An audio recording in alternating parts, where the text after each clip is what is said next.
Hi friends, this is Tapas Vera, e-commerce analyst. Today I am going to discuss about e-commerce business and your SKU level cost to profit analysis.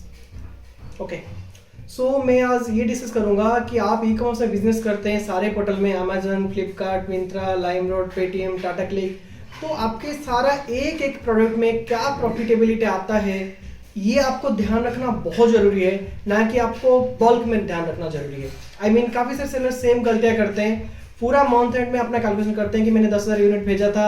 इसमें मुझे कितना बच रहा है, but वो that's a wrong way of analysis और calculation of PNL. उसमें क्या है कि आप ओवरऑल देख लेते हो कि मुझे क्या प्रॉफिटेबल आ रहा है या लॉस आ रहा है, जो भी है, बट आप जब जाके अपने एसक्यू लेवल पे SQ against cost against your जो प्रॉफिटेबिलिटी है, जो पेमेंट आपको रिसीव हुआ है, आप उसमें देखोगे तो आपको उसमें थोड़ा सा बेटर क्लैरिटी और ज़्यादा क्लैरिटी मिलेगा। मैं सपोज एग्जांपल देता हूँ, मैंने ये पेन को 1000 में बेचा,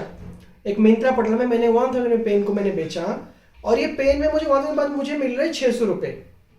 और मेरा कॉस्ट था 200 या 300 जो भी। तो इसी लेवल पे मैं थोड़ा सा एनालिसिस करूंगा जाके, तो मुझे सारे प्रोडक्ट, जैसे मैंने 1000 प्रोडक्ट बेचता हूँ, मेरे आर्टिकल्स 1000 है, तो सारे प्रोडक्ट में क्या प्रॉफिट हो रहा है और किस प्रोडक्ट में लॉस है वो जान सकता हूँ। उसमें मैंने और भी आइडेंटिफाई क्या कर सकता हूँ कि जिसमें top profit style and top loss style. Suppose मैंने मन बना लिया कि मुझे सेलिंग प्राइस का 10% तो प्रॉफिट चाहिए, तो मैं इसमें एनालाइज करके देखूंगा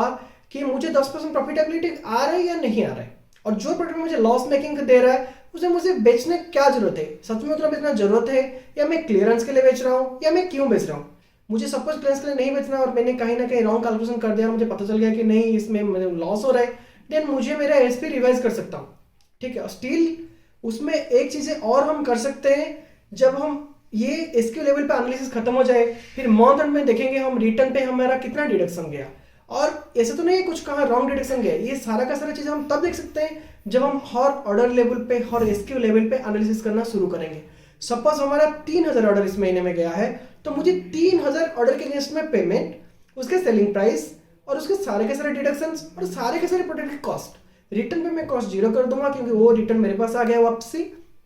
उसमें मेरा कोई खर्चा नहीं हुआ, मेरा कॉस्ट ऑफ गुड्स सोल्ड जो भी था वो मेरे पास वापस आ गया। तो मैंने एक छोटा सा मॉडल, हमारा जो इंटरनल टीम है उसने डेवलप किया है, हर ऑर्डर हर एसक्यू के पीएनएल निकालना। इससे जो सेलर का बिजनेस है काफी आसान हो जाती है, उनको पता चलता है इस महीने मैंने 3000 ऑर्डर बेचा था, 3000 से मेरे 2500 ऑर्डर में प्रॉफिटेबिलिटी ठीक रहा, 5 ऑर्डर में मुझे प्रॉब्लम हुई है। ठीक है, रिटर्न में ऑब्वियसली रिटर्न में आपको खर्चा लगेगा ही लगेगा, कोरियर रिटर्न पे आपको चार्जेस नहीं लगेगा, बट कस्टमर रिटर्न पे आपको चार्जेस लगेगा, दैट्स फाइन। हमारा सपोज रिटर्न का रेशियो 33% है, तो हम भी हमारे कॉस्ट में ऐड करके चलेंगे कि हाँ इतना सारा प्रॉफिटेबिलिटी हमें रखना चाहिए ताकि हम रिटर्न को भी मैनेज कर सकें। फिर उसके बाद जब ऑर्डर लेवल पे रिकनसाइल एंड एनालिसिस हो जाए, फिर हम एक मास्टरशीट बनाते हैं कि इस महीने में मैंने 3 लाख बिजनेस किया था, उसमें 1 लाख रिटर्न है, 2000 रुपीज है जो अनसेटल्ड है, इसमें मेरा कॉस्ट ऑफ गुड्स इतना गया, मेरा कमीशन इतना है, मेरा लॉजिस्टिक इतना है, मेरा एडिशनल इतना है, और मेरे हाथ में फाइनली कितना बचा है, और दैट अमाउंट जो है वो मैं बैंक में ढूंढूंगा तो शायद मुझे बैंक में ना मिले, क्योंकि हमारा maximum payment delivery plus 15 days, delivery plus 14 days होता है, तो उसको मुझे बैंक में नहीं ढूंढना, मुझे मेरे सीट में ढूंढना, ताकि हाँ इतना पैसा मेरे को प्रॉफिट बच रहा है, वो आपको बैंक में कहीं ना कहीं दिखाई देगा। बट जब आप ऑर्डर लेवल पे एनालिसिस करना शुरू करेंगे, आपको हर एसक्यू पे आगे चल के प्रॉफिट नजर आएगा, आपको पता चल जाएगा ये वाला एसक्यू मुझे लॉस दे रहा है, मुझे इसका एसपी चेंज करनी चाहिए, मुझे स्टाइल हटा देनी चाहिए, या फिर मैं क्लियरेंस के लिए बेच रहा हूँ तो मैं वो पर्टिकुलर उतना स्टाइल को हाईलाइट कर दूंगा। ठीक है, इससे और भी आपका आसान क्या होगा कि आपको कहीं ना कहीं कमीशन में रॉन्ग लगा हुआ है, आपको लग रहा है कि नहीं ये तो 12% का आर्टिकल है, इसमें 14% क्यों लग रहा है, आप इमीडिएटली हाईलाइट कर सकते हैं। बट आप मंथ एंड में जाके बेचेंगे, मंथ एंड पे जाके आप देखेंगे कि मुझे प्रॉफिट क्या आ रहा है, पूरा का पूरा बल्क समझ निकालेंगे, तो आपको एक पर्टिकुलर चीज़ें को पता नहीं चलेगा, फिर वो एक एक चीज़ें जोड़ के आपको वहीं पे